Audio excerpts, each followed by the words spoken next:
தோல்வி பழனிசாமி அவர்களே, 2019ஆம் ஆண்டிலிருந்து தமிழக மக்கள் தொடர்ச்சியாக உங்களுக்கு டாடா பை பை சொல்லிக் கொண்டுதான் இருக்கிறார்கள். இந்த தேர்தலில் உங்களுக்கு நிரந்தரமாக குட் பை சொல்லப் போகிறார்கள் என மயிலாடுதுறையில் நடந்த விழாவில் முதல்வர் ஸ்டாலின் பேசினார். மக்கள் இனி உங்களை ஒருபோதும் நம்பப் போவதில்லை. உங்கள் கட்சிக்காரர்களே உங்களை தேர்தல் களத்தில் நம்ப தயாராக இல்லை என்றும் கூறினார். சுந்தரா டிராவல்ஸ் படத்தில் வரும் பஸ்ஸை மாதிரி ஒரு பஸ்ஸை எடுத்துக்கொண்டு பழனிசாமி கிளம்பிவிட்டார். அந்த பஸ்ஸில் இருந்து வரும் புகை மாதிரி அவர் வாயிலிருந்து பொய்யும் அவதூறுகளும் வந்து கொண்டிருக்கிறது என முதல்வர் ஸ்டாலின் தெரிவித்தார்.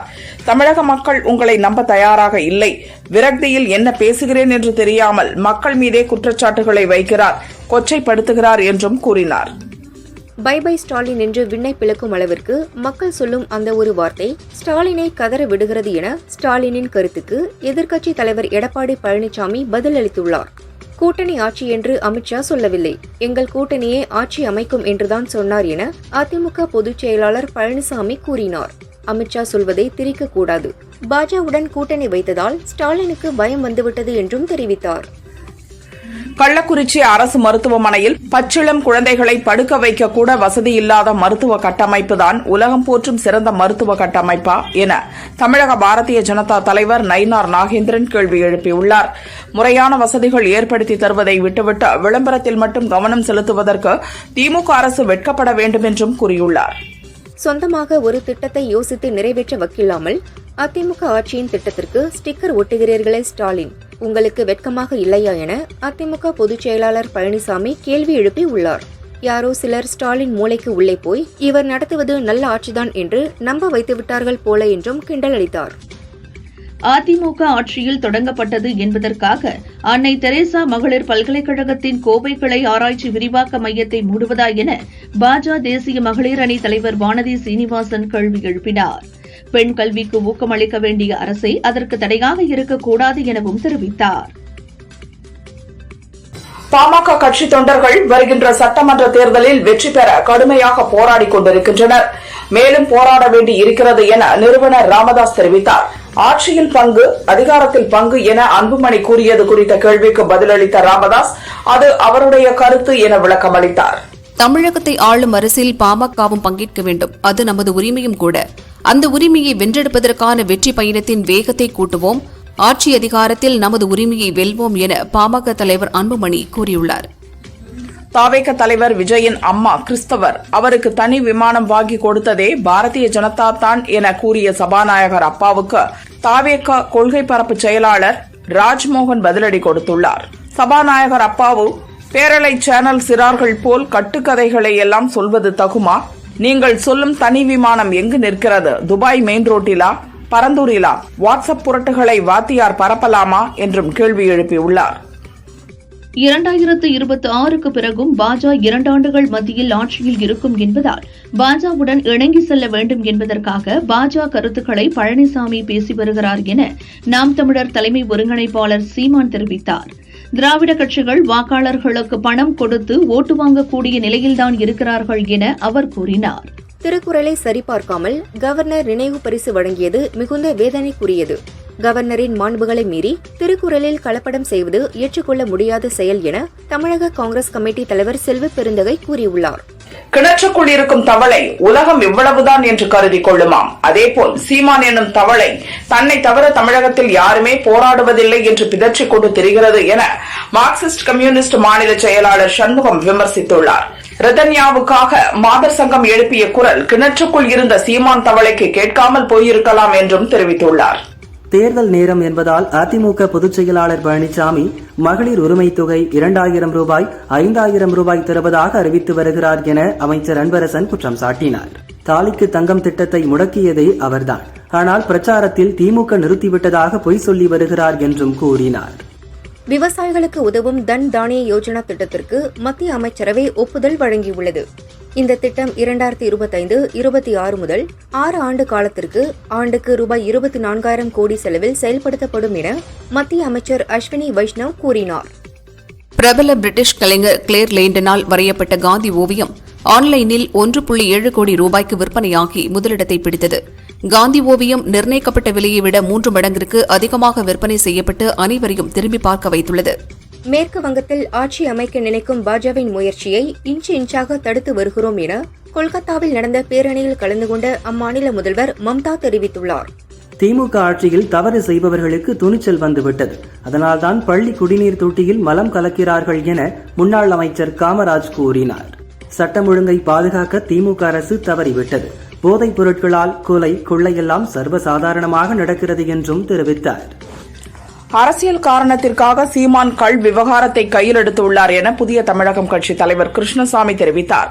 சீமானின் செயல் மிகப்பெரிய ஆபத்தை விளைவிக்கும் என அவர் எச்சரித்தார். மணல் அள்ளுவது குறித்து ஏற்பட்ட பிரச்சனையில் உயிரிழந்த மணிவாசகம் குடும்பத்தினரை முன்னாள் அமைச்சர் விஜயபாஸ்கர் நேரில் சந்தித்து ஆறுதல் கூறினார். 50,000 ரூபாய் நிதி உதவி வழங்கினார். பின்னர் செய்தியாளர்களை சந்தித்த அவர், தேர்தல் நெருங்குவதால் மாட்டு வண்டி தொழிலாளர்கள் மீது அக்கறையாக இருப்பது போல் செந்தில் பாலாஜி காட்டிக்கொள்வதாக விமர்சித்தார். விருதுநகர் மாவட்டம் ஸ்ரீவில்லிபுத்தூர் ஒருங்கிணைந்த நீதிமன்ற வளாகத்தில் உள்ள சிறப்பு நீதிமன்றத்தில் முன்னாள் அமைச்சர் ராஜேந்திர பாலாஜிக்கு எதிரான இருவேறு வழக்குகளின் விசாரணை இன்று தொடங்கியது. ராஜேந்திர பாலாஜி மாவட்ட முதன்மை நீதிமன்றத்தில் ஆஜரானார். வழக்குகள் மீதான விசாரணை வரும் ஆகஸ்ட் 13ஆம் தேதி நடைபெறும் என நீதிபதி ஜெயக்குமார் உத்தரவிட்டார். மதுரையில் தவேக சார்பில் ஆகஸ்ட் 25ஆம் தேதி 2வது மாநாடு நடக்கவுள்ளதாக தலைவர் விஜய் அறிவித்திருக்கிறார் என தவேக பொதுச் செயலாளர் ஆனந்த் தெரிவித்தார். காவல்துறையிடம் அனுமதி கேட்டு பாதுகாப்பு வழங்க கோரி மனு கொடுக்கப்பட்டுள்ளது. இந்த மாநாடு தவேகவிற்கு சாதகமாக அமையும் என அவர் கூறினார். அதிமுக எம்எல்ஏ தாமோதரனுக்கு நன்றி தெரிவித்து காங்கிரஸ் கவுன்சிலர் சரளா சார்பில் கோவை குறிச்சி பகுதியில் போஸ்டர் ஒட்டப்பட்டுள்ளது. தங்கள் மேம்பாட்டு நிதியின் மூலம் கோண வாய்க்கால் பாளையம் பகுதியில் அங்கன்வாடி மையம் கட்டிக் கொடுத்ததற்கு பொதுமக்கள் சார்பில் நன்றிகளை தெரிவித்துக் கொள்வதாக அந்த போஸ்டரில் குறிப்பிடப்பட்டிருந்தது. போலி திருக்குறளை பரப்புவது திருவள்ளுவரை அவமதிக்கும் ஒரு மன்னிக்க முடியாத செயல். போலி சித்திரம், போலி குரல், இந்த போக்கு எங்கு கொண்டு செல்லும் என காங்கிரஸ் மூத்த தலைவர் ப. சிதம்பரம் கேள்வி எழுப்பியுள்ளார். உங்களுடன் ஸ்டாலின் திட்டங்களால் என்ன மாறப்போகிறது என எதிர்க்கட்சி துணைத் தலைவர் உதயகுமார் கேட்டார். வெட்டி விளம்பரத்திற்காக திட்டங்களை அறிவிப்பதா என அவர் குற்றம் சாட்டினார். தமிழர்களுக்கு சொந்தமான செஞ்சி கோட்டையை மராத்தியர்களின் கோட்டையாக மாற்ற முயல்வதை தமிழக அரசு தடுத்து நிறுத்த வேண்டும் என நாம் தமிழர் கட்சி தலைமை ஒருங்கிணைப்பாளர் சீமான் தெரிவித்துள்ளார். மகாராஷ்டிரா மாநில அரசும் மத்திய அரசும் இணைந்து முன்னெடுக்கும் கூட்டு சதிக்கு தமிழக அரசு துணை போவது தமிழர்களுக்கு இழைத்துள்ள பச்சை துரோகம் எனவும் குறிப்பிட்டுள்ளார். இன்றைய போர்களை எதிர்த்து போராட நாளைய தொழில்நுட்பம் தேவை என முப்படை தலைமை தளபதி அனில் சௌகான் தெரிவித்துள்ளார். நேற்றைய ஆயுதங்களால் இன்றைய போர்களை வெல்ல முடியாது என்றும் அவர் கூறினார். திருமலையில் இருந்து திருப்பதி செல்லும் முதலாவது மலைப்பாதையில் அவ்வாச்சாரி கோனா பள்ளத்தாக்கில் இருந்து பக்தர் ஒருவர் திடீரென குதித்தார். இது பற்றி அறிந்த தீயணைப்பு வீரர்கள் மற்றும் போலீசார் கயிறு கட்டி அந்த நபரை மீட்டனர். திருமலையில் உள்ள ஹாஸ்பிட்டலில் அவருக்கு சிகிச்சை அளிக்கப்படுகிறது. அவர் யார் என்பது குறித்து போலீசார் விசாரிக்கின்றனர். பார்லிமெண்ட் மழைக்கால கூட்டத்தொடரில் ஜம்மு காஷ்மீருக்கு முழு மாநில அந்தஸ்து வழங்க சட்ட மசோதா கொண்டுவர வேண்டும் என பிரதமர் மோடிக்கு லோக்சபா எதிர்க்கட்சித் தலைவர் ராகுல் கடிதம் எழுதியுள்ளார். சமோசா, ஜிலேபி, பக்கோடா போன்றவற்றில் உள்ள சர்க்கரை, கொழுப்புச் சத்துக்களின் அளவு, அது உடலுக்கு ஏற்படுத்தும் தீங்கு குறித்த எச்சரிக்கை வாசகங்களை கடைகளின் வாசலில் வைக்க மத்திய அரசு திட்டமிட்டுள்ளதாக நேற்று முன்தினம் தகவல் வெளியானது. இந்த நிலையில் இதுபோன்ற எந்த உத்தரவையும் மத்திய சுகாதாரத்துறை பிறப்பிக்கவில்லை என மத்திய அரசு மறுத்துள்ளது. திருப்பத்தூர் மாவட்டம் செட்டியப்பனூர் ஊராட்சியில் உள்ள செல்வ விநாயகர் கோவில், மாரியம்மன், வரதராஜ பெருமாள், சுப்பிரமணிய சுவாமி கோவில் உள்பட 6 கோவில்களில் ஒரே நாளில் கும்பாபிஷேகம் நடத்தப்பட்டது. 6 கோவில்களிலும் திரளான பக்தர்கள் பங்கேற்று சாமி தரிசனம் செய்தனர்.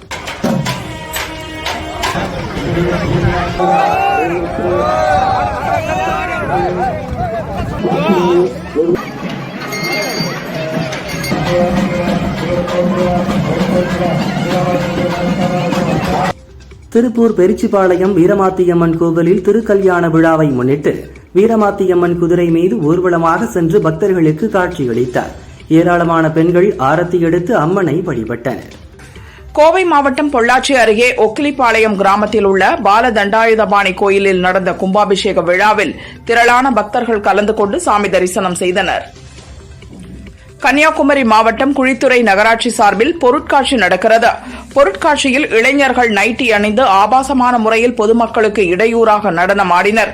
இதை பார்த்த பெண்கள், குழந்தைகள் அச்சமடைந்தனர். ராணிப்பேட்டை மாவட்டம் ஆற்காடு அடுத்த தாஜ்மரா கிராமத்தில் அமைந்துள்ள ஸ்ரீ கெங்கையம்மன் ஆலயத்தில் மகா கும்பாபிஷேக விழா வெகு விமர்சையாக நடைபெற்றது. பக்தர்கள் பக்தி கோஷங்களை எழுப்பி அம்மனை வணங்கி வழிபட்டனர். ராமநாதபுரம் ஸ்ரீ சந்தன மாரியம்மன் கோயில் கும்பாபிஷேகம் விமர்சையாக நடைபெற்றது. கலசங்களுக்கு சிவாச்சாரியார்கள் புனித நீர் ஊற்றி கும்பாபிஷேகம் நடத்தினர். அப்போது ட்ரோன் மூலம் ரோஜா மலர்கள் தூவப்பட்டது. ஆயிரக்கணக்கான பக்தர்கள் கும்பாபிஷேகத்தில் கலந்து கொண்டனர். திருவள்ளூர் மாவட்டம் பெரும்பேடு முத்துக்குமாரசாமி கோயில் கும்பாபிஷேகம் வெகு விமர்சையாக நடந்தது. கோயில் கோபுர கலசங்களில் பல்வேறு இடங்களில் இருந்து கொண்டுவரப்பட்ட புனித நீர் ஊற்றப்பட்டு கும்பாபிஷேகம் நடத்தப்பட்டது. திரளான பக்தர்கள் பங்கேற்று சுவாமி தரிசனம் செய்தனர். தேனி பெரியகுளம் கௌமாரியம்மன் கோயில் விழாவை முன்னிட்டு 300க்கும் மேற்பட்ட பெண்களின் முளைப்பாரி ஊர்வலம் நடந்தது. கோயில் முன்பு முளைப்பாரிகளை வைத்து பெண்கள் கும்மியடித்தனர். தொடர்ந்து வராக நதிக்கரையில் முளைப்பாரியை கரைத்தனர். தேனி பெரியகுளம் கௌமாரியம்மன் கோயில் விழாவில் பக்தர்கள் தீச்சட்டி எடுத்து வந்து நேர்த்திக்கடன் செலுத்தினர். மேலும் 1000 கண்பானை மாவிளக்கு எடுத்து அம்மனுக்கு நேர்த்திக்கடன் செலுத்தினர். பல ஆயிரக்கணக்கான பக்தர்கள் கலந்து கொண்டனர். கோவை மாவட்ட மலைப்பகுதிகள் நீலகிரி, தேனி, தென்காசி, வேலூர், திருவண்ணாமலை, ராணிப்பேட்டை, திருவள்ளூர், காஞ்சிபுரம், சென்னை மற்றும் செங்கல்பட்டு மாவட்டங்களில் ஓரிரு இடங்களில் நாளை கனமழை பெய்யும் என சென்னை வானிலை மையம் எச்சரித்துள்ளது. மேல்மருவத்தூர் ஆடிப்பூர விழாவை முன்னிட்டு செங்கல்பட்டு மாவட்டத்தில் வருகிற 28ஆம் தேதி உள்ளூர் விடுமுறை அளிக்கப்படுவதாக மாவட்ட நிர்வாகம் அறிவித்துள்ளது. விடுமுறையை ஈடு செய்யும் வகையில் அடுத்த மாதம் 9ஆம் தேதி வேலை நாள் என்றும் கூறப்பட்டுள்ளது. தமிழகத்தில் மருத்துவ கழிவுகளை கொட்டினால் குண்டர் சட்டத்தின் கீழ் நடவடிக்கை எடுக்கப்படும் என்ற சட்ட மசோதாவுக்கு கவர்னர் ரவி ஒப்புதல் அளித்தார். இந்த சட்ட திருத்தம் ஜூலை 8ஆம் தேதி முதல் அமலுக்கு வந்துள்ளதாக அரசிதழில் வெளியிடப்பட்டுள்ளது. திருச்சியைச் சேர்ந்த அரசு பள்ளி +2 மாணவர் அஸ்வின் மாற்றுத்திறனாளிகளுக்கான சர்வதேச சதுரங்க போட்டியில் பங்கு பெற தேர்வு செய்யப்பட்டுள்ளார். அஸ்வினுக்கு பள்ளி நிர்வாகம் மற்றும் முன்னாள் மாணவர்கள் சங்கத்தினர் பாராட்டு விழா நடத்தி பாராட்டி கௌரவித்தனர். விநாயகர் சதுர்த்தியை அரசு விழாவாக அறிவிக்க வேண்டும் என வலியுறுத்தி அகண்ட இந்து ராஷ்டிரா தலைவர் திருவண்ணாமலை ஆதீனம் ஸ்ரீ ஸ்ரீ கருணாநிதி சுவாமிகள் மதுரை கலெக்டர் சங்கீதாவிடம் மனு அளித்தார். தொடர்ந்து செய்தியாளர்களை சந்தித்த அவர், மகாராஷ்டிரா மாநிலத்தைப் போல தமிழகத்திலும் விநாயகர் சதுர்த்தியை அரசு விழாவாக கொண்டாட வேண்டும் என்றார். வேலூர் அருகே ஸ்ரீபுரத்தில் உள்ள தங்கக்கோவிலில் கவர்னர் ரவி தனது குடும்பத்தினருடன் சென்று வழிபாடு நடத்தினார். தங்கக்கோவில் வீடாதிபதி சக்தி அம்மாவை சந்தித்து ஆசி பெற்றார். முன்னதாக கவர்னரை மாவட்ட கலெக்டர் சுபலட்சுமி, SP மயில்வாகனன் ஆகியோர் பூங்கொத்து கொடுத்து வரவேற்றனர். திருப்பத்தூர் மாவட்டம் மாதனூர் மற்றும் சுற்றுவட்டார பகுதிகளில் சுமார் 1 மணி நேரத்திற்கு மேலாக கனமழை கொட்டி தீர்த்தது. கடுமையான வெயில் தாக்கத்தால் அவதிப்பட்டு வந்த மக்கள் மழை பெய்ததால் மகிழ்ச்சியடைந்தனர். கொடைக்கானல் அப்சர்வேட்டரி நகராட்சி துவக்க பள்ளியில் உங்களுடன் ஸ்டாலின் முகாம் நடைபெற்றது. முகாமில் அனைத்து துறையைச் சார்ந்த அலுவலர்கள் கலந்து கொண்டு மக்கள் கோரிக்கைகளுக்கு தீர்வு கண்டனர். தஞ்சை மாவட்டம் பட்டுக்கோட்டையிலிருந்து கும்பகோணத்துக்கு அரசு பஸ் வந்தது. அங்குள்ள ஜான் செல்வராஜ் நகரில் வந்தபோது சாலையோர மின்கம்பத்தில் மோதி நின்றது. பயணிகள் உடனடியாக கீழே இறக்கிவிடப்பட்டனர். மின்சாரமும் துண்டிக்கப்பட்டதால் பெரும் சேதம் தவிர்க்கப்பட்டது. பாமகவின் 37ஆம் ஆண்டு துவக்க நாளை முன்னிட்டு திருப்போரூர் கந்தசாமி கோவிலில் அன்புமணி தனது மனைவி சௌமியாவுடன் சாமி தரிசனம் செய்தார். 400 கிராம் இடையிலான 1.5 அடி உயர வெள்ளி வேலை காணிக்கையாக வழங்கினார். சென்னை ஏர்போர்ட்டிலிருந்து சிங்கப்பூர், மும்பை, அந்தமான் புறப்பட வேண்டிய 3 விமானங்கள் மற்றும் அங்கிருந்து வர வேண்டிய 3 விமானங்கள் ரத்து செய்யப்பட்டன. போதிய பயணிகள் இல்லாததால் விமானங்கள் ரத்து செய்யப்பட்டதாகவும் முன்பதிவு செய்த பயணிகளுக்கு மாற்று ஏற்பாடுகள் செய்யப்பட்டதாகவும் விமான நிறுவனங்கள் அறிவித்தன. கொடைக்கானலில் நீண்ட நாட்களாக வெயில் வாட்டி வதைத்தது. இந்நிலையில் இன்று மதியம் சுமார் அரை மணி நேரத்திற்கு மேலாக மழை பெய்தது. இதனால் குளிர்ச்சியான சூழல் நிலவுவதால் மக்கள் மகிழ்ச்சியடைந்துள்ளனர். சோமாலியா கடல் கொள்ளையர்களின் நடவடிக்கை இந்திய கடற்படை ராணுவத்தால் கட்டுப்படுத்தப்பட்டுள்ளது என கப்பல் மாலுமிகள் சங்க தலைவர் விமல்சன் தெரிவித்தார். முதலில் சோமாலியா கடல் கொள்ளையர்கள் என்றால் மிகவும் பயந்தனர். ஆனால் தற்போது ஒரு சம்பவம் என்றால் உடனடியாக ஹெலிகாப்டர் வருகிறது என்று அவர் கூறினார். சினிமா ஷூட்டிங்கின் போது நிகழும் விபத்துகளை தவிர்க்க பட தயாரிப்பாளர்களும் தொழிலாளர்களும் தான் முன்னெச்சரிக்கையுடன் இருக்க வேண்டும். அரசால் போலீஸ் பாதுகாப்பு மட்டுமே கொடுக்க முடியும் என அமைச்சர் சாமிநாதன் திருப்பூரில் பேசினார். கோவை பெரியநாயக்கன் பாளையத்தில் கணவர் இறந்த துக்கம் தாங்காமல் அவரது உடலின் அருகே மனைவி மயங்கி விழுந்து உயிரிழந்த சம்பவம் உறவினர்களிடையே பெரும் சோகத்தை ஏற்படுத்தியுள்ளது. சென்னை பெருங்குடியில் உள்ள பகுதி நேர நூலகத்துக்கு பெருங்குடி மண்டல குழு தலைவரும் திமுக சோழிங்கநல்லூர் மேற்கு பகுதி செயலாளருமான ரவிச்சந்திரன் சென்றார். அங்கு அதிமுக காலண்டர் இருப்பதைக் கண்ட அவர் பணியில் இருந்த பெண் ஊழியர்களை அருவருக்கத்தக்க வகையில் திட்டினார். அவர்கள் கேள்வி எழுப்பியதும் அப்படிதான் பேசுவேன், என்ன செய்வாய் என்று மிரட்டிவிட்டு சென்றார். இது தொடர்பான வீடியோ வெளியாகி அதிர்ச்சியை ஏற்படுத்தியது. சென்னை NSC போஸ் சாலையில் இருந்த வேத விநாயகர் கோவிலை மாநகராட்சி ஊழியர்கள் இடித்து அகற்றினர். இதற்கு எதிர்ப்பு தெரிவித்து இந்து முன்னணியினர் ஆர்ப்பாட்டம் நடத்தினர். அவர்களை போலீசார் கைது செய்து மண்டபத்தில் அடைத்தனர். குற்றாலம் ராமாலயத்தில் திருமலை குமாரசுவாமி கோயில் பெண்கள் மேல்நிலைப் பள்ளி விடுதி செயல்படுகிறது.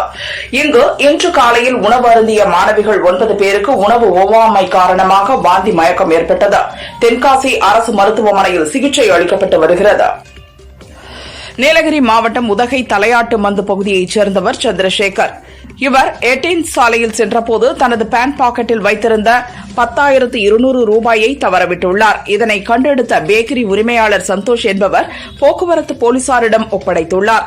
விசாரணைக்கு பின் பணத்தின் உரிமையாளரான சந்திரசேகரிடம் ஒப்படைக்கப்பட்டது. பேக்கரி உரிமையாளர் சந்தோஷை போலீசார் பாராட்டினர். காஞ்சிபுரம் மாவட்டம் பரந்தூரில் புதிய விமான நிலையம் அமைக்க நிலம் வழங்க ஆட்சேபனை தெரிவித்து மனு அளித்தவர்களிடம் விசாரணை துவங்கியது. விமான நிலைய திட்ட நிலமெடுப்பு மண்டலத்தின் 3 அலுவலகங்களில் இந்த விசாரணை நடந்தது. மனு அளித்தவர்கள் தங்களது குறைகள் மற்றும் ஆட்சேபனைகளை அதிகாரிகளிடம் தெரிவித்தனர். கள்ளக்குறிச்சி அரசு மகப்பேறு மருத்துவமனையில் கடந்த 2 நாட்களுக்கு முன் பிரசவித்த 2 பெண்களுக்கு கிழிந்து சேதமடைந்துள்ள மெத்தை வழங்கப்பட்டது சர்ச்சையாகியுள்ளது.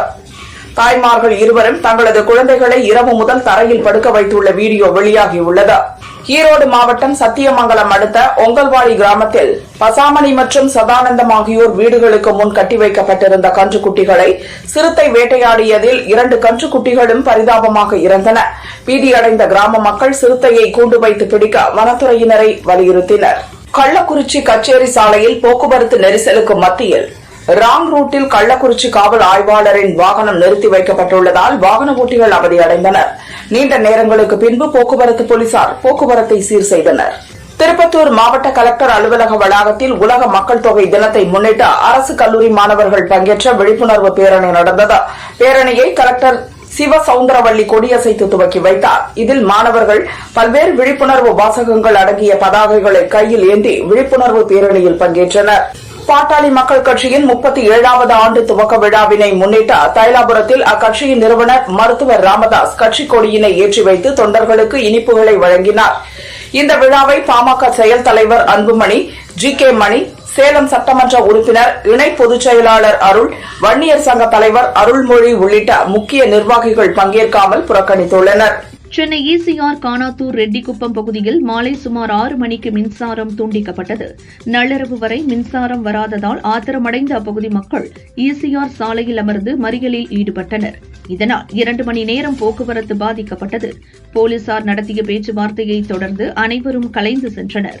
சென்னை தாம்பரம் ரயில் நிலைய சுரங்கப்பாதை அருகே தண்டவாளத்தில் ரயில் என்ஜின் நிறுத்தி வைக்கப்பட்டு இருந்தது. அதில் போர்வை போர்த்தியபடி பெண் ஒருவர் ஏறி மேலே சென்ற மின்சார கம்பியை பிடிக்க முயன்றார். ரயில்வே ஊழியர்கள் மின்சாரத்தை துண்டித்து அந்த பெண்ணை பாதுகாப்பாக மீட்டனர். வடமாநிலத்தைச் சேர்ந்த அந்த பெண்ணிடம் விசாரணை நடக்கிறது. வேலூர் மாவட்டம் பேரணாம்பட்டு அடுத்த MV குப்பம் பகுதியைச் சேர்ந்த செந்தில் என்பவர் அப்பகுதியில் மணல் கடத்தலில் ஈடுபட்ட சந்துரு என்பவரை தட்டி கேட்டுள்ளார். இதனால் ஆத்திரமடைந்த சந்துரு தனது கூட்டாளிகளுடன் செந்திலை தாக்கியுள்ளார். இதுகுறித்து வழக்கு பதிவு செய்த போலீசார் சந்துரு உட்பட அவரது கூட்டாளிகள் 3 பேரை கைது செய்து விசாரித்து வருகின்றனர். கோவை சொக்கம்புதூர் பகுதியில் கழிவுநீர் சுத்திகரிப்பு நிலையம் அமைக்க எதிர்ப்பு தெரிவித்து 50க்கும் மேற்பட்ட பொதுமக்கள் ஆர்ப்பாட்டம் நடத்தினர். பாஜக உட்பட சில அமைப்புகளும் ஆர்ப்பாட்டத்தில் பங்கேற்றனர். போலீசார் பேச்சுவார்த்தை நடத்திய பின் ஆர்ப்பாட்டம் கைவிடப்பட்டது.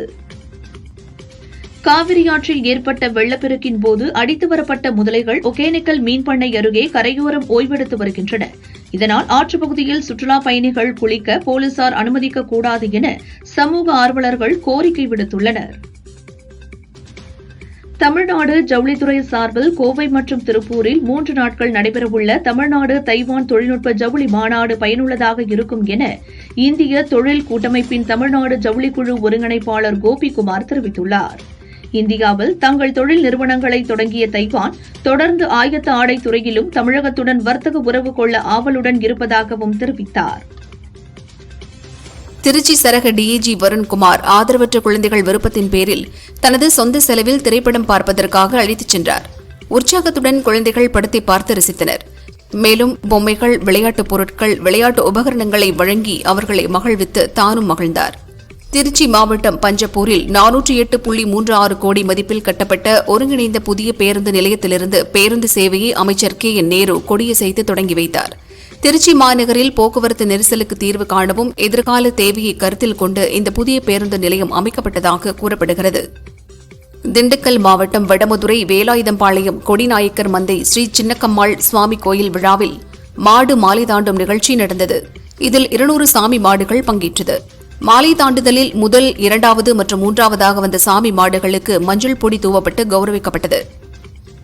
உங்களுடன் ஸ்டாலின் திட்டம் அரசு ஊழியர்களை மக்களுக்கான திட்டங்களுக்கு வேலை பார்க்க விடாமல் இவர்களது விளம்பர திட்டத்திற்கு வேலை பார்க்க வைக்கின்றனர் என பாரதிய ஜனதா மாநில துணைத் தலைவர் கருநாகராஜன் குற்றம் சாட்டினார். அரசு ஊழியர்கள் வேலை பழுவை திசை திருப்பியதால் மக்கள் பணி முடங்கி கிடக்கிறது என கூறினார். மதுரை பாரப்பத்தியில் தாவேகா 2வது மாநில மாநாடு நடக்கவுள்ளது. மாநாட்டிற்கான கால்கோள் விழா இன்று நடந்தது. சிவாச்சாரியார்கள் வேதமந்திரங்கள் முழங்க நடந்தது. தாவேகா பொதுச் செயலாளர் ஆனந்த் உள்ளிட்ட நிர்வாகிகள் பங்கேற்றனர். மாநாடு ஆகஸ்ட் மாதம் நடத்தப்பட இருப்பதாக தகவல் வெளியாகியுள்ளது. அகமதாபாத் லண்டன் கேட்விக் விமான சேவையை ஆகஸ்ட் 1ஆம் தேதி முதல் செப்டம்பர் 30ஆம் தேதி வரை தற்காலிகமாக நிறுத்துவதாக ஏர் இண்டியா அறிவித்துள்ளது. கேட்விக் விமான நிலையத்துக்கு பதில் ஹீத்ரூ விமான நிலையத்துக்கு விமானங்கள் இயக்கப்படும் என ஏர் இண்டியா நிர்வாகம் விளக்கம் அளித்துள்ளது. ஹோசூரில் 2000 ஏக்கரில் விமான நிலையம் அமைக்கப்படும் என முதல்வர் ஸ்டாலின் கடந்த ஆண்டு சட்டசபையில் அறிவித்தார். அதன்பின் ஹோசூரில் ஏர்போர்ட் அமைக்க இடங்கள் தேர்வு செய்யும் பணிகள் வேகமெடுத்தன. இந்த நிலையில் கமர்ஷியல் காரணத்திற்காக 2033 வரை எந்த விமான நிலையமும் பெங்களூரு ஏர்போர்ட்டை சுற்றி 150 கிலோமீட்டர் தொலைவுக்குள் புதிதாக கட்டக்கூடாது என்று பெங்களூரு விமான நிலையம் மற்றும் மத்திய சிவில் விமான போக்குவரத்து அமைச்சகம் இணைந்து ஒப்பந்தம் மேற்கொண்டுள்ளது தற்போது வெளிச்சத்திற்கு வந்துள்ளது. சென்னையில் இன்று ஆபரண தங்கத்தின் விலை சவரனுக்கு ரூபாய் 360 குறைந்து ஒரு சவரன் 72,800 ரூபாய்க்கு விற்பனையாகிறது. ஒரு கிராம் 9,100 ரூபாய்க்கு விற்கப்படுகிறது. வெள்ளி கிராமுக்கு 1 ரூபாய் குறைந்து ஒரு கிராம் 124 ரூபாய்க்கு விற்பனை செய்யப்படுகிறது. திருப்பத்தூர் மாவட்டம் ஆம்பூர் அருகே தேசிய நெடுஞ்சாலையோரம் உள்ள கடையின் பூட்டை உடைத்து உள்நுழைந்த கொள்ளையர்கள் 1 லட்சம் மதிப்பிலான பணம், பொருட்களை கொள்ளையடித்து தப்பினர். இதுகுறித்த சிசிடிவி காட்சிகளை கைப்பற்றிய ஆம்பூர் கிராமிய போலீசார் வழக்கு பதிந்து விசாரித்து வருகின்றனர். ராணிப்பேட்டை மாவட்டம் வாலாஜா சுங்கச்சாவடி அருகே வாகன சோதனையில் ஈடுபட்ட போலீசார் அவ்வழியாக கஞ்சா கடத்தலில் ஈடுபட்ட வடமாநில இளைஞர்கள் 3 பேரை கைது செய்தனர். அவர்களிடம் இருந்து 40 கிலோ கஞ்சாவை பறிமுதல் செய்து விசாரித்து வருகின்றனர். சென்னை பல்லாவரம் அடுத்த பொழிச்சலூர் பகுதியைச் சேர்ந்தவர் சோபனா. இவருக்கு சொந்தமான மெடிக்கல் ஷாப்பில் 36,000 ரூபாய் பணம், வலி நிவாரண மாத்திரைகளும், அருகில் இருந்த விஜய் மோகன்ராஜ் என்பவரது துணிக்கடையில் துணிகளும் திருட்டு போனது. சட்டையை மாஸ்காக மாற்றி முகத்தில் கட்டிக்கொண்டு திருட்டில் ஈடுபட்ட மர்ம நபரை சங்கர் நகர் போலீசார் தேடுகின்றனர். திருவள்ளூர் அடுத்த பேரம்பாக்கத்தை சேர்ந்தவர் முகேஷ், வயது 25. கடந்த மாதம் 25ஆம் தேதி தனது நண்பர்கள் ஜாவீத், தீபனுடன் பேசிக் கொண்டிருந்தார். முன்பகை காரணமாக அவர்கள் மீது ஆகாஷ், அவரது நண்பர்கள் 2 நாட்டு வெடிகுண்டுகள் வீசினர். ஜாவீதை கத்தியால் வெட்டினர். முகேஷ் பலியானார். மற்ற 2 காயமடைந்தனர். மப்பேடு போலீசார் ஆகாஷ் உள்பட 7 பேரை கைது செய்தனர். இதில் 5 பேர் மீது குண்டர் சட்டம் பாய்ந்தது. பெங்களூரு மற்றும் மும்பையில் இருந்து போதை மாத்திரைகளை வாங்கி வந்து கோவையில் கல்லூரி மாணவர்களுக்கு விற்பனை செய்த நாகாலாந்தைச் சேர்ந்த லென்ஜாங்கம் என்பவரை ஆர்எஸ்புரம் போலீசார் கைது செய்தனர். அவரிடமிருந்து 36 போதை மாத்திரைகள் பறிமுதல் செய்யப்பட்டது. தேனி கைலாசப்பட்டியில் பஞ்சர் கடை நடத்தி வருபவர் தம்பி என்ற பெருமாள், வயது 45. இவரை மர்ம கும்பல் பட்டா, கத்தி, அரிவாள் உள்ளிட்ட பயங்கரமான ஆயுதங்களால் வெட்டினர். பெரியகுளம் தென்கரை போலீசார் 3 இளைஞர்களை கைது செய்து சிறையில் அடைத்தனர். திருவனந்தபுரம் ஏர்போர்ட்டில் தொழில்நுட்ப கோளாறு காரணமாக நிறுத்தி வைக்கப்பட்டுள்ள பிரிட்டிஷ் போர் விமானம் ஜூலை 23இல் திரும்பி செல்லும் என பிரிட்டிஷ் உயர் அதிகாரிகள் தெரிவித்துள்ளனர். விமானம் பறந்து செல்லுமா அல்லது சரக்கு விமானம் உதவியுடன் செல்லுமா என முடிவு செய்யவில்லை என்றும் அதிகாரிகள் கூறினர்.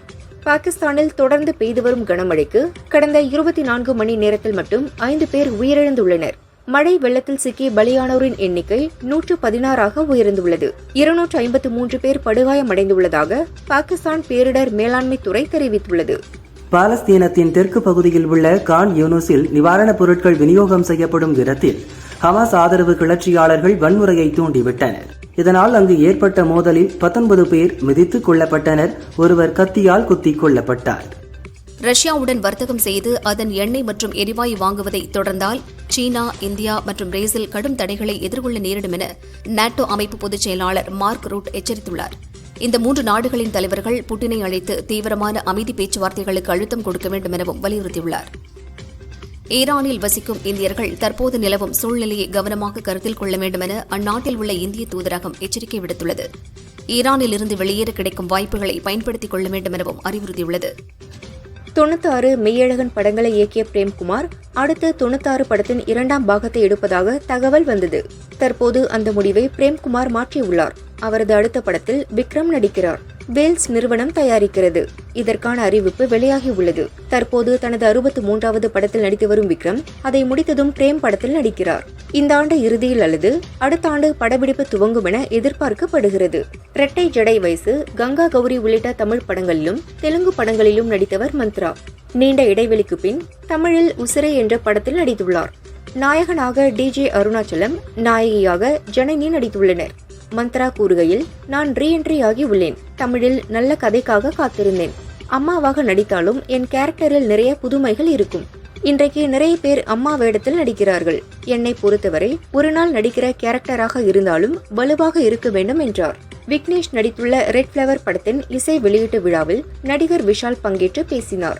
வரும் காலங்களில் இனி ஒரு படம் வெளியாகும் போது முதல் 3 நாட்கள் தியேட்டர் வளாகத்திற்குள் விமர்சனம் என்ற பெயரில் பேட்டி எடுக்க யாரையும் அனுமதிக்க வேண்டாம் என்று தியேட்டர் அதிபர்கள், விநியோகஸ்தர்கள், தயாரிப்பாளர்களுக்கு வேண்டுகோள் வைக்கிறேன். இன்னும் 2 மாதத்தில் நடிகர் சங்க வளாகம் தயாராகிவிடும். ஆகஸ்ட் 29 என் திருமணமும் அங்கு நடக்கும். அதோடு முக்கிய அறிவிப்பு ஒன்றை வெளியிட உள்ளேன் என்றார். காதலன், மிஸ்டர் ரோமியோ, எங்கள் அண்ணா உள்ளிட்ட பல படங்களில் பிரபுதேவா, வடிவேலு பணியாற்றி உள்ளனர். இவர்களின் காமெடியும் வரவேற்பை பெற்றது. ஒரு கட்டத்திற்கு பின்னர் இவர்கள் இணைந்து பணியாற்றவில்லை. நீண்ட இடைவெளிக்கு பின் இவர்கள் இணைந்து ஒரு படம் பண்ணுகிறார்கள். இதை டார்லிங் 100 படங்களை இயக்கிய சாம் ஆண்டன் இயக்குகிறார். விரைவில் படப்பிடிப்பு துவங்க உள்ளது. தமிழ் சினிமாவில் 2 நடிகைகளுக்கு திருமணம் நடக்க உள்ளது. ஒருவர் கபாலி, பரதேசி, மெட்ராஸ் உள்ளிட்ட படங்களில் நடித்த ரித்விகா. இவருக்கும் வினோத் லட்சுமணன் என்பவருக்கும் விரைவில் திருமணம் நடக்க உள்ளது. தற்போது நிச்சயதார்த்தம் நடந்துள்ளது.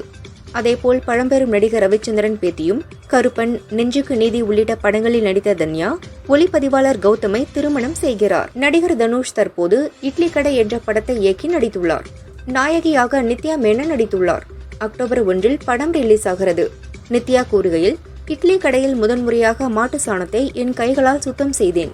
தேசிய விருது வாங்க செல்லும் ஒரு நாள் முன்பு கூட அந்த காட்சியில் நடித்தேன். தேசிய விருதை பெறும்போது என் விரல் நகங்களில் மாட்டு சாணம் இருந்தது ஆச்சரியமாக இருந்தது என்றார்.